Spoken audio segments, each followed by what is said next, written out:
মাত্র দুইটা সিঙ্গারা আর এক জগ পানি খাওয়ার জন্য তাকে নেতা বানায় ফেললা, তাকে অভিভাবক বানায় ফেললা। এরকম সন্তান আছে না নাই? তখন বাবা মা কি কষ্ট পায় না আনন্দ পায় বলেন? এই সমস্ত কাজ থেকে দূরে থাকতে হবে। অমুক প্রিয় অভিভাবক, অমুক অভিভাবক, এই অভিভাবক আপনার জন্য কোনো কিছু করে নাই, আপনার জন্য যদি কিছু করে থাকে তাহলে আপনার বাবা এবং মা করেছে। কথা বলেন ঠিক কিনা? আল্লাহ রাব্বুল আলামিন জানায়া দিলেন, ওয়া ক্বাদা রাব্বুকা আল্লা তা'বুদু ইল্লা ইয়্যাহু।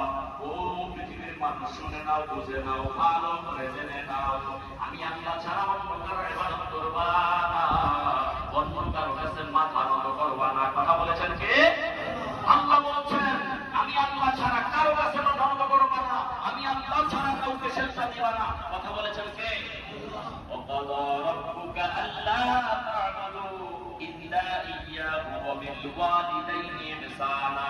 আল্লাহ রাব্বুল আলামিন জানায় দিলেন বান্দা, আমি আল্লাহর ইবাদত বন্দেগী করবা, আমি আল্লাহ ছাড়া অন্য কাউকে সেজদা দিবা না।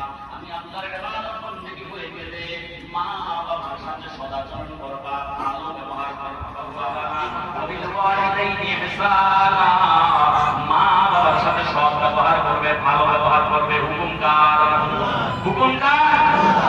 ইম্মা ইয়াবলুগান্না ইনদাকাল কিবার, যদি এই মুহূর্তে বৃদ্ধ হয়ে যায়, বার্ধক্যে পৌঁছে যায়, তাহলে ফালা তাকুল্লাহুমা রাহমিন, তাদের সাথে কখনো শব্দ দিয়ে তাদের মনে কষ্ট দিও না। হুকুম করেছেন কে? আল্লাহ।